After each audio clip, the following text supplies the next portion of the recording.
नमस्कार दोस्तों, यदि आप कोई नया बिजनेस स्टार्ट करना चाहते हैं, ऑलरेडी कोई बिजनेस कर रहे हैं, तो आपने सुना होगा कि बिजनेस करने के लिए जीएसटी नंबर लेना जरूरी है।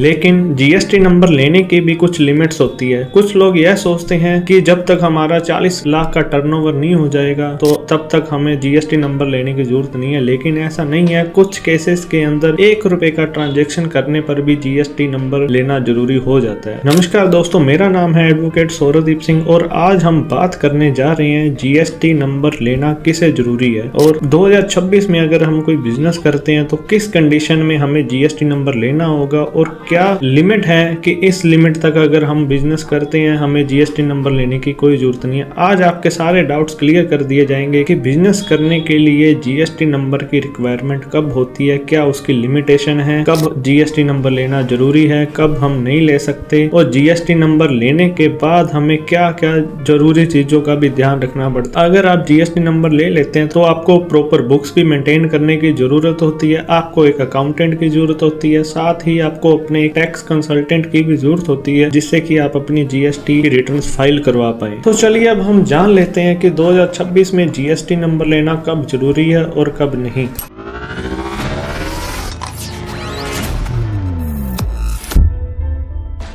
तो अभी हम बात करने जा रहे हैं कि 2026 में ऐसे कौन कौन सी कंडीशन है जिसे फुलफिल करने पर या ऐसे कंडीशंस को हिट करने पर हमें जीएसटी रजिस्ट्रेशन जो है वो लेना जरूरी हो जाए। तो हम वीडियो में आगे बढ़ते हैं और जानते हैं इसके बारे में। तो देखिए, सबसे पहले बात करेंगे हम टाइप्स ऑफ बिजनेस के बारे में, यानी कि बिजनेस किस टाइप के होते हैं। तो देखिए, एक तो होता है गुड्स का बिजनेस, यानी कि कुछ भी हम माल के अंदर या गुड्स के अंदर ट्रेडिंग कर रहे हैं, चाहे हम सेल्स कर रहे हैं या मैन्युफैक्चरिंग कोई भी काम कर रहे हैं गुड्स से रिलेटेड, तो वो गुड्स की कैटेगरी में आता है। और दूसरा बिजनेस होता है सर्विस की कैटेगरी में, यानी कि हम किसी को कोई सेवा दे रहे हैं या कोई सर्विस दे रहे हैं, जैसे कि कोई प्रोफेशनल डॉक्टर, सीए, लॉयर, वो एक सर्विस का बिजनेस करते हैं। और तीसरी कैटेगरी आती है गुड्स और सर्विस, यानी कि ऐसी कुछ कैटेगरी आती है जिसमें हम सर्विस भी देते हैं और गुड्स के अंदर भी डील करते हैं। तो ये 3 टाइप्स के जो है बिजनेस कैटेगरीज होते हैं। अभी हम गुड्स के अंदर बात करेंगे कि गुड्स में कौन कौन आ जाते हैं। देखिए, कोई भी मैन्युफैक्चरर है, यानी कि कोई भी मैन्युफैक्चरर है, यानी जो कोई माल को बनाने वाला है उसे मैन्युफैक्चरर बोलते हैं। चाहे कोई डिस्ट्रीब्यूटर है या कोई होलसेलर है, रिटेलर है, कोई भी ट्रेडिंग कंसर्न है जो माल को खरीदता बेचता है, वो सारे लोग गुड्स की कैटेगरी में आ जाएंगे। ठीक है।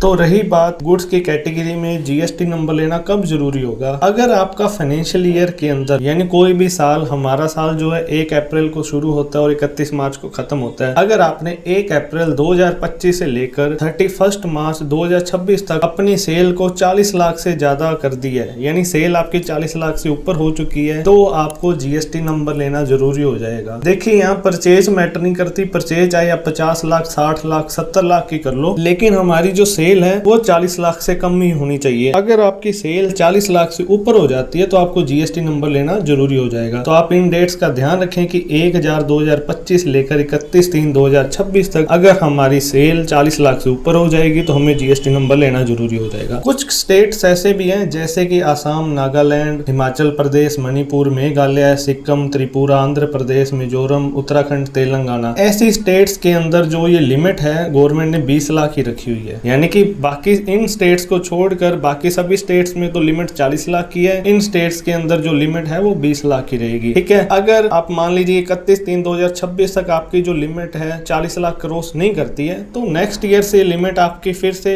नए सिरे से स्टार्ट हो जाएगी। ठीक है। अगर आप नेक्स्ट ईयर में इस लिमिट्स को क्रॉस कर देते हो तब आपको जीएसटी नंबर लेना जरूरी हो जाएगा। अब हम आते हैं सर्विसेज के अंदर। सर्विसेज में कोई भी प्रोफेशनल, चाहे वो डॉक्टर हैं, एडवोकेट हैं, सीए हैं, इंजीनियर हैं, कोई भी हैं, ये सभी देखिए प्रोफेशनल वर्क करते हैं, तो इन्हें सर्विस की कैटेगरी में डिवाइड किया गया है। कोई भी आप जॉब वर्क से रिलेटेड काम करते हैं, कोई भी कमीशन से रिलेटेड काम करते हैं या आप टीचिंग करते हैं, कोई भी अदर सर्विस देते हैं तो आप सर्विस की कैटेगरी में आओगे। अब सर्विस की कैटेगरी में जीएसटी नंबर लेना कब जरूरी होगा। अगर आप फाइनेंशियल ईयर के अंदर अपनी जो सर्विस की रिसिप्ट्स हैं उसे 20 लाख को क्रॉस कर देते हो। ठीक है। सेल की कंडीशन में तो लिमिट 40 लाख की थी, लेकिन सर्विस की कंडीशन में 20 लाख को अगर आप क्रॉस कर देते हो तो आपको जीएसटी नंबर लेना जरूरी हो जाएगा। तो आप ध्यान रखिएगा कि 1 अप्रैल 2025 से लेकर 31/3/2026 में अगर सर्विस के केस में आपकी लिमिट 20 लाख को क्रॉस कर जाती है तो आपको जीएसटी नंबर लेना जरूरी होगा। अब वही स्पेशल स्टेट जो थी असम, नागालैंड, हिमाचल प्रदेश, मणिपुर, मेघालय, सिक्किम, त्रिपुरा, आंध्र प्रदेश, मिजोरम, उत्तराखंड, तेलंगाना, यहाँ पर आपको जो लिमिट्स है 10 लाख मिलेगी। ठीक है, बाकी स्टेट्स में 20 लाख है। इन स्पेशल स्टेट्स के अंदर जो लिमिट है वो 10 लाख की रहेगी। और वहीं अगर ये नेक्स्ट फाइनेंशियल ईयर स्टार्ट होगा तो आपकी लिमिट फिर से नए सिरे से स्टार्ट हो जाएगी। अब ऐसे कौन कौन से काम है? कुछ काम ऐसे भी होते हैं जो गुड्स और सर्विस दोनों में डील करते हैं, जैसे कि आप कोई कार बेचते भी हो, कार की सर्विस भी देते हो, कोई भी आप रेस्टोरेंट चलाते हो, रेस्टोरेंट के अंदर हम देखिए खाना बनाते भी हैं, बेचते भी हैं और सर्विस भी देते हैं। वर्क कॉन्ट्रैक्ट का काम करते हो, कोई भी वर्कशॉप करते हो, या कोई भी ऐसा काम करते हो जहाँ सेल और सर्विस दोनों चीजें एप्लीकेबल होती हैं, तो वो इस कैटेगरी में आएगा। अब सेल और सर्विस दोनों की कंडीशन में आपकी जीएसटी की लिमिट जो है वही फाइनेंशियल ईयर के अंदर अगर आप 20 लाख क्रॉस कर देते हो तो आपको जीएसटी नंबर लेना जरूर हो जाएगा। अब आप ध्यान से सुनिए, सेल की कैटेगरी में तो हमारी लिमिट 40 लाख थी,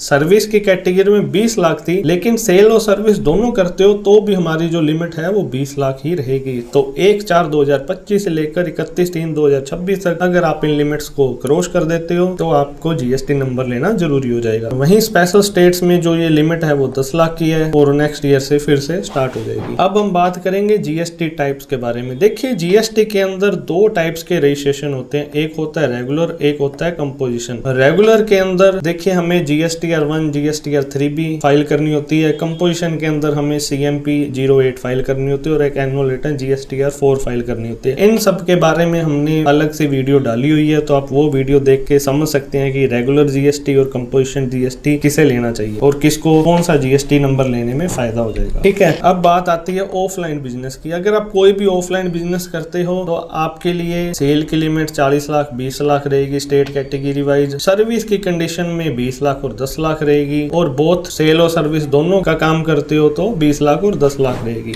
अब वहीं बात आती है ऑनलाइन बिजनेस की। अगर आप अपने कोई खुद की वेबसाइट या एप्लीकेशन से ऑनलाइन बिजनेस करते हैं या Amazon, फ्लिपकार्ट, मीशो जैसे ऑनलाइन ई कॉमर्स वेबसाइट पर अपना बिजनेस करते हैं, माल बेचते हैं, तो देखिए आपके लिए कोई भी लिमिट नहीं रहेगी। 40 लाख 20 लाख 10 लाख कोई भी लिमिट आपके लिए मैटर नहीं करती। आपको शुरुआत से ही जीएसटी नंबर लेना जरूरी हो जाएगा। तो आप ध्यान दीजिएगा कि आपने शुरुआत से ही जीएसटी नंबर जो है वो ले लेना। अगर आप ऑनलाइन और ऑफलाइन दोनों बिजनेस करते हैं तो भी आपके लिए कोई भी लिमिट नहीं है, शुरुआत से ही आपको जीएसटी नंबर लेना पड़ेगा। चाहे आपने बिल्कुल ही कम अमाउंट की सेल और सर्विस ही क्यों ना दी हो, आपको जीएसटी नंबर लेना जरूरी हो जाएगा। अब आप समझ ही चुके होंगे कि अगर आपका टर्नओवर 40 लाख को क्रॉस हो जाता है, 20 लाख हो या 10 लाख हो, तो जीएसटी नंबर लेना जरूरी है। या आप एक कैजुअल टैक्सेबल पर्सन है। कैजुअल टैक्सेबल पर्सन यानी आप एक स्टेट से दूसरी स्टेट में जाते हैं, किसी स्पेशल एग्जीबिशन या फेयर में अपने स्टॉल लगाते हैं, कुछ दिन के लिए वहां काम करते हैं, तो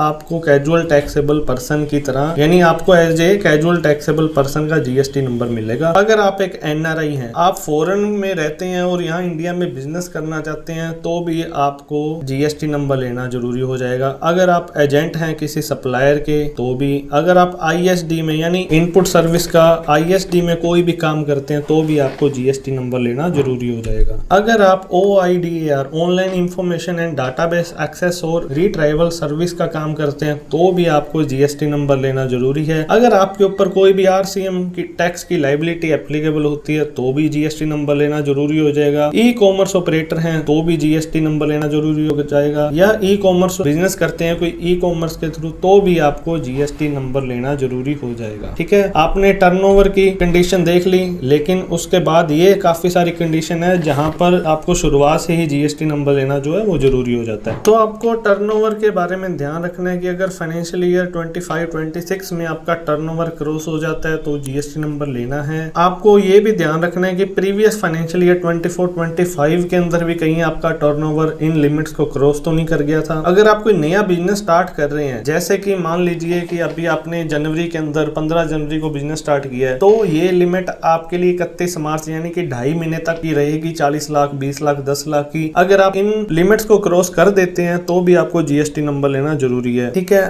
रनिंग ईयर के अंदर भी आप ध्यान दीजिएगा कि कोई साल चल रहा है और बीच में ही अगर आपकी लिमिट क्रॉस हो जाती है 40 लाख या 20 लाख की, तो आपको जीएसटी नंबर लेना जरूरी है। लिमिट क्रॉस होने के बाद हमें 1 मंथ का टाइम मिलता है कि 1 मंथ के अंदर अंदर हमें जीएसटी नंबर लेना जरूरी हो जाता है, नहीं तो हमें पेनल्टी भी पे करनी पड़ती है, टैक्स की लायबिलिटी भी लगती है और हमारा जो इनपुट है आईटीसी का भी हमें लॉस हो जाता है। ठीक है, अब ये कुछ ऐसी कंडीशन है भी जब आपको जीएसटी नंबर की जरूरत जरूरत ही नहीं होती। जैसे कि अगर आप कोई टोटल या सारी सिर्फ एग्जेम्प्ट गुड्स और सर्विस की सप्लाई कर रहे हो, यानी कि ऐसी गुड्स और सर्विस दे रहे हो जिसके ऊपर जीएसटी बिल्कुल एप्लीकेबल नहीं होती, तो आपको जीएसटी नंबर लेने की जरूरत नहीं है। अगर आपका टर्नओवर लिमिट को क्रॉस नहीं करता है, ठीक है, यानी आपको जो लिमिट्स बताई है 40 लाख, 20 लाख, 10 लाख की, उनको क्रॉस नहीं करता है, तो भी आपको जीएसटी नंबर लेने की जरूरत नहीं है। अगर आप एग्रीकल्चरिस्ट हो यानी खेती बाड़ी करते हो, तो भी आपको जीएसटी नंबर लेने की जरूरत नहीं है। शेयर मार्केट और एफएनओ में ट्रेडिंग करते हो, तो भी आपको जीएसटी नंबर लेने की जरूरत नहीं है। अब आप ध्यान दीजिएगा कि जीएसटी नंबर लेने के बाद हमें क्या करना है। जीएसटी नंबर के लिए आप एलिजिबल हो जाते हो तो 30 दिन के अंदर अंदर आपको जीएसटी नंबर लेना जरूरी हो जाएगा, अन्यथा आपको टैक्स की भी लायबिलिटी पे करनी पड़ेगी, पेनल्टी भी लगेगी और आईटीसी का भी लॉस हो जाएगा। ठीक है, 10,000 की पेनल्टी है, 18% टैक्स है और आईटीसी का लॉस है। दूसरी चीज, जीएसटी नंबर लेने के बाद आपको जीएसटी रिटर्न्स भी फाइल करनी है। ई वे बिल एप्लीकेबल है तो ई वे बिल भी काटना है, ई इनवॉइस भी जरूरी होगा, डेबिट नोट, क्रेडिट नोट भी जरूरी है, 2A 2B 3B की रिकंसिलेशन भी आपके लिए बहुत ही जरूरी होगी। उसके बाद आपने हर मंथ और क्वार्टरली अपनी 2B जो है वो चेक करनी है। 2B के अंदर हमारी परचेज का डेटा होता है कि सामने वाली पार्टी से या सामने वाले ने हमारी जो बिलिंग करी है उसकी डिटेल होती है, वो आपको चेक करनी है। आपने अपनी जीएसटी के साइट पर नोटिस को चेक करते रहना है कि कहीं नोटिस तो नहीं कोई आया हुआ, अगर आया है तो उसका टाइम पर रिप्लाई देना है। HSN कोड को अपडेट करना है, यानी हम कोई भी बिजनेस करते हैं, कोई भी प्रोडक्ट की सेल करते हैं, सर्विस देते हैं, तो उनके ऊपर एक HSN कोड एप्लीकेबल होते हैं, तो वो कोड आपको अपडेट रखने हैं अपने जीएसटी पोर्टल पर। और भी कोई भी डिटेल है, जैसे आपका नाम, एड्रेस, बिजनेस का एड्रेस, मोबाइल कॉन्टैक्ट डिटेल्स हैं, उसको आपने पोर्टल पर हमेशा अपडेट रखना है। डिजिटल बैकअप जरूर लेके रखना है। कहीं कई बार कुछ होता है कि हमारा डाटा जो है वो खराब हो जाता है, करप्ट हो जाता है अपने सॉफ्टवेयर के अंदर, तो आपको डिजिटली बैकअप लेके जरूर रखना है ताकि फ्यूचर में कोई भी हमें परेशानी ना हो। ठीक है, आप हमेशा अपने रिकॉर्ड्स को संभाल के रखें, जीएसटी की रिटर्न हमेशा टाइम पर फाइल करें, अननेसेसरी कोई भी ट्रांजैक्शन न करें। अगर आप कोई भी हेल्प चाहते हैं, कोई भी आपको प्रॉब्लम हो रही है, तो उसके लिए आप हमें इस नंबर पर कॉन्टैक्ट भी कर सकते हैं। अगर आपको वीडियो अच्छी लगी तो उसे जरूर लाइक करें। ऐसे ही और अपडेट्स देखते रहने के लिए हमारे चैनल को सब्सक्राइब करना मत भूलिएगा और वीडियो को ज्यादा से ज्यादा शेयर भी करें ताकि किसी और को भी ये नॉलेज मिल सके। आपको वीडियो कैसी लगी, आपके कोई भी डाउट्स है तो आप हमें कमेंट बॉक्स में पूछ सकते हैं। वीडियो में एंड तक बने रहने के लिए और वीडियो को पूरा देखने के लिए आपका बहुत ही धन्यवाद।